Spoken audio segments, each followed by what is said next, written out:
నమస్తే అండి. నమస్తే సార్. ఇక్కడ ఎలా ఉంది? ఎలా ఉండబోతుంది? ఇక్కడ రేపు వారం రోజుల్లో ఎన్నికలు జరగబోతున్నాయి.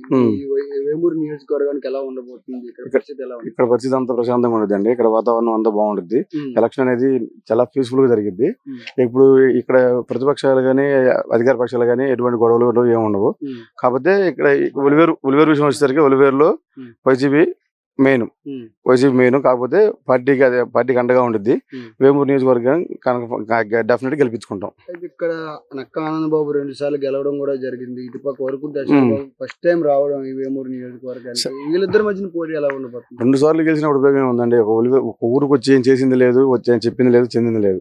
ఆయన ఎక్కడో గుంటూరులో ఉంటాడు. ఆయన వచ్చాడు ఎలక్షన్ ముందు వస్తాడు, అందరు పలకరించుకుంటూ వెళ్తాడు. తర్వాత అడ్రస్ ఉండదు. మరి ఇక్కడ లోకల్ గా ఉండి లోకల్ చేసేవాళ్ళు కావాలి కాబట్టి ఈసారి అందరూ తెలుసుకొని లోకల్ నాయకుడిని ఎంచుకుంటే బాగుండదు అనుకుంటున్నాం. ఇక్కడ ఏంటంటే ఈసారి 3వ సారి కూడా జెండా ఎగరవేస్తాము, కూటమి జెండా అనేసి నాకు ఆనందబాబు గారు కూడా ఒక స్టేట్మెంట్ ఇవ్వడం కూడా జరిగింది. దాని గురించి చెప్తారు? అవి జరగని పనులు అండి. అవి అటువంటిది ఏం లేదు. ఇక్కడ వేమూరు నియోజకవర్గం పక్కా వైసీపీ కొట్టింది, కన్ఫర్మ్, డెఫినెట్ గా. మరి అమిత్ షా గారు నిన్న వైసీపీని చాలా హేళనగా మాట్లాడడం కూడా జరిగింది. దాని గురించి వాళ్ళన్ని పక్కన మనకి కుక్కలు అంటే అండి. వాళ్ళు అంటే మనం ఇన్నట్టుగా పక్కెళ్ళిపోతా ఉండాలి. దాన్ని పూసుకుంటే తలనొప్పి గొడవలు. అంటే మొన్నటి వరకు నరేంద్ర మోడీ ఫోటో మేనిఫెస్టో లేదనేసి చాలా చర్చనీయాంశంగా మారింది. ఇప్పుడు ఏంటంటే వాళ్ళ బీజేపీ వ్యక్తి వచ్చి ఇలా జగన్మోహన్ రెడ్డి గారు పోలవరం ప్రాజెక్ట్ కంప్లీట్ చేయలేదనేసి ఇలా ఆయనే చెప్తున్నాడు కదా.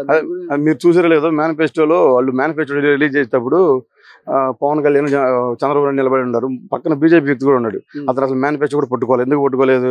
అవన్నీ అబద్ధ సాక్ష్యాలు కాబట్టి, అవి చెప్పి చేయరు కాబట్టి అతను దాన్ని పట్టుకోలేదు. అదే ఇతను చేసేవాడైతే గట్టిగా చేస్తాను అనుకునేవాడైతే పట్టుకొని అందరితో రిలీజ్ చేసేవాళ్ళు. అటువంటి లేకుండా బీజేపీ పర్సన్ డిఫరెంట్ వాళ్ళతో పాటు నిలబడి ఉన్నాడు. వీళ్ళిద్దరూ దాన్ని రిలీజ్ చేశారు. అక్కడే అర్థమైపోయింది ఆ పార్టీ ఏంటో. ఆ పార్టీ మొన్నటి వరకు అలా ఉంది కదా. మరి నిన్న తిట్టడం కూడా జరిగింది జగన్మోహన్ రెడ్డి ఒక అక్రమ రవాణా అనేసి. లేదంటే సరే అండి, జగన్మోహన్ రెడ్డి అక్రమ రవాణా. మరి ఆయన చేసింది ఏంది? ఆయన చేసింది 2 సంవత్సరాలు గెలిచాడు, మంత్రిగా చేశాడు. ఆయన ఏమన్నా అక్రమంగా చేయకుండా అంతా పాపం కష్టపడి సంపాదించుకున్నాడా? అవన్నీ పోసుకోలు మాట్లాడండి. అయితే ఈ వేమూరు నియోజకవర్గం ఇక్కడ ఉలివేరు గ్రామానికి ఎవరు అడ్డాగా నిలబడే అవకాశం కనబడుతుంది? వైసీపీ అండి, డెఫినెట్ వైసీపీ. ఎమ్మెల్యే ఎమ్మెల్యే ఎవరు అవకాశం కనబడుతుంది? వరకుడు అశోక్ బాబు గారు అండి.